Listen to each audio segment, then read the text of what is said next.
I was the person who got up 2 years ago. I'd been laid off, and just a quick backstory. I'm about 2 years from paying off my place. So things turned around for you, eh? They did. Thank you.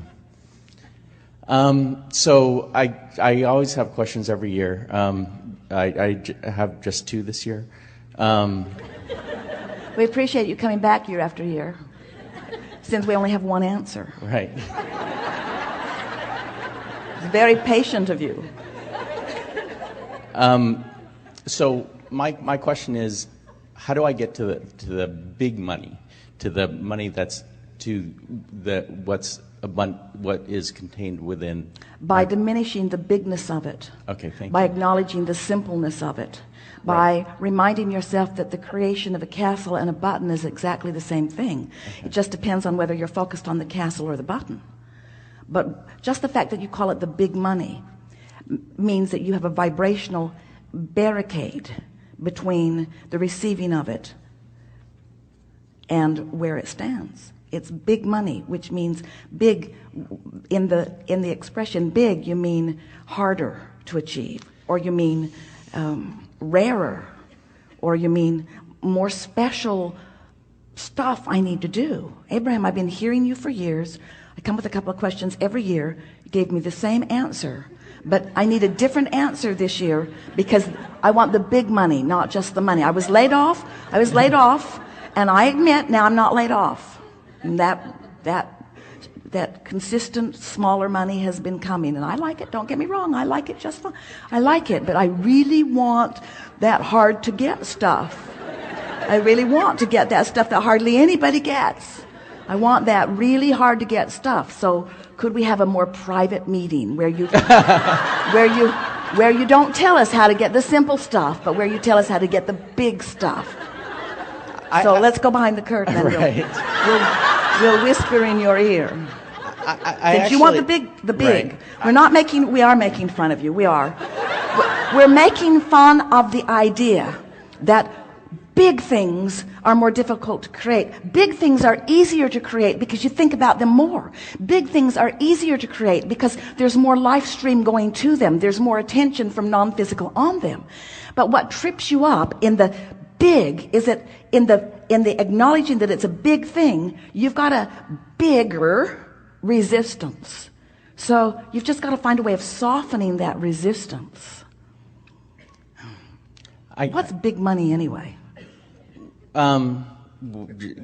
Where you essentially can wake up and do whatever you particularly want to do in a given day. But here's the thing. If you can hear this, then you're off and running. If you can wake up every morning and think the thoughts you want to think, then nothing can keep you from anything.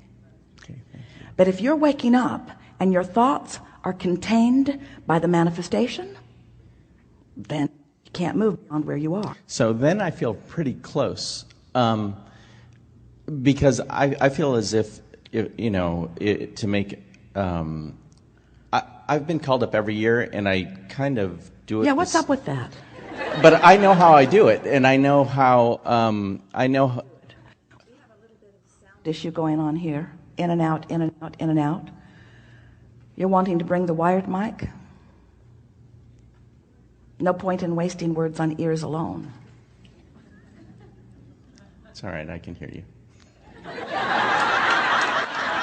And it's all for you. It is. It's all for you. The thing that's tripping you up is the distinction between, in other words, you are equating so much effort with so much money. And so that's what you meant a little bit when you were saying, I know that I can do the work. I know that I can do the hard work. For an incremental amount, but I feel as if... Because I am limited by the amount of effort that I can offer. In other words, if I'm thinking in terms of dollars for effort, then I can only offer so much effort. There are so many hours in a day, and there are only so many people willing to pay me equivalency for what I'm offering. Right. So you have to stop looking at your earning in terms of equivalency for effort and begin looking at your receiving. Let's change the word earning to receiving. And let's change effort to vibration, to personal vibrational offering. Can you hear the difference? Because if it's about earning an effort, then you're right. You're limited to how much you can do. You're limited to how many things you can accomplish, or to how many people that you can convince about the value of what you're offering. But when you understand that it's not about earning, it's about receiving. And it's not about effort, it's about vibration. So it's not about doing, it's about thinking. And it's not even so much about being aware of your thoughts as it is being aware of how you feel when you think the thought. Now you've got the formula. Right. You see? And so I feel as if I'm kind of there, because it's the incorrect term, for the big things, I do that. I don't factor work or effort into it. Explain more. Because, like, for me, my belief is that to make an incremental amount more a month, like $1,000, $2,000 more, that is work. I know how to do that. But for something that I might use an incorrect term, big, I can visualize that, and I know I can get there emotionally. So I feel as if I don't factor effort into that, because I just listen to you. I try to do my best to go there. So why are we having this conversation? I don't know. So that's it's because you're still monitoring True. the manifestational outcome. Thank you. And then questioning True. your vibrational state of beingness. So all I need to do is lower that a little. Lower what? Lower, like, even the desire to question, or or the observance. Well, what you're wanting to do is raise your appreciation of your knowledge of the energy, and raise your appreciation of your vision. Mm-hmm. In other words, it really is as simple, and you sort of have to figure out how to work this out. It really is as simple as, if your desire or dream, goal, if it pleases you when you think about it, then you're in the right vibrational stance. Thank you. But if it feels like disappointment, or it feels like a challenge, or it feels like something that you haven't figured out yet, or it feels like a dilemma, or it feels like injustice because you see others have figured it out and you haven't. So you really have to think and feel and think and feel. So what you do is you dream a little about what you're wanting. The thing that trips a lot of people up is that they want a state of being. Like, they will say, I desire enough financial abundance that I can do whatever I want. And we want to say, you got it backwards. It is the doing what you want that causes the alignment with the vortex, that takes away the resistance, that then brings the abundance to support whatever you want. It's the money isn't the means to the happy life. The happy life is the means to the money.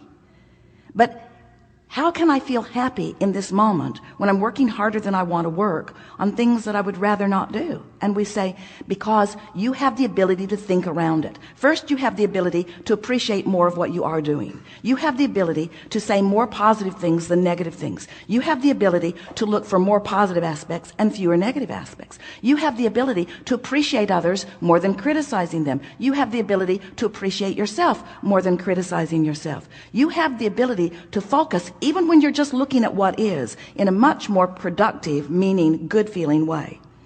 And if all you were doing was just looking into your now for things that you could appreciate or praise, you would shift your vibration enough that it would raise to the vibrational level of what's in your vortex, of what you've been dreaming about. But what's tripping you up, and it trips almost everybody up, is this comparison between where I am and where I want to be. So what you have to start doing is you have to say, I'm going to go there in my mind. And we know that has to be incredibly annoying, but that is the path. Because if you can't get there in your mind, you can't get there. Right. And what humans keep demanding of us, they keep saying, I don't want to get there in my mind. That feels foolish. I want to be there so I can get there. Right. If I was just there, then I'd get there. And we say, there's a journey between where you are and where you want to be. And it's not a vibration. It is not a work journey. It's not an effort journey. It's not a getting hired journey. It's not even a great idea for a great product that the world wants journey. It's a vibrational journey. It's the difference between praising and criticizing. It's the difference between smiling and frowning. It's the difference between dragging yourself across the parking lot and skipping yourself across the parking lot. It's the difference between loving and hating. It's the difference between feeling good more of the time and feeling bad more of the time. That's the only difference, because you've been living life and you've put it into the vortex. Your vortex is full of everything that you want. And it is a vibrational speed that you usually aren't at, because you are like most people. You are observing what is instead of dreaming about what will be. Right. Thank you. So if I hear you correctly, I feel like I'm good at the second aspect of what you said, which is going there emotionally, vibrationally, but I don't always appreciate what's going on in the moment. So if I hear you correctly, those are the two essential components. Yes, because think about it. Thank you. Right here and now is where I stand as a vibrational offerer that's being answered. We've been calling this place that you stand, this vibrational place that you stand, your vibrational grid. It's your point of attraction. And you've practiced yourself into it. You practiced yourself there when you were little. You practiced yourself there when you were 10 and when you were 12. You practiced yourself there yesterday.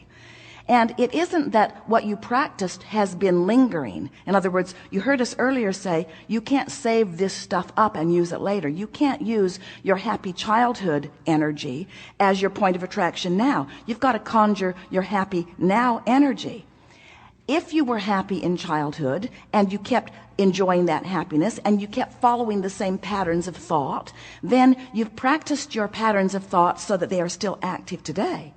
But you don't drag the energy from your past to today. All you drag is your habit or your approach to life, you see.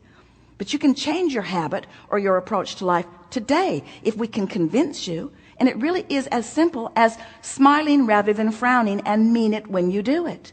It really is as simple as looking for a reason to feel good about now or about later or about the past. It doesn't matter. If you're thinking about the past, the present, or the future, you're doing it now. You're offering the vibration now. It's causing you to be a vibrational point of attraction now. And law of attraction cannot buck your current. Law of attraction cannot give you what's in your vortex, what you've dreamed into place, if your now vibration is a vibrational variance from it. You've got to do the vibrational alignment, you see.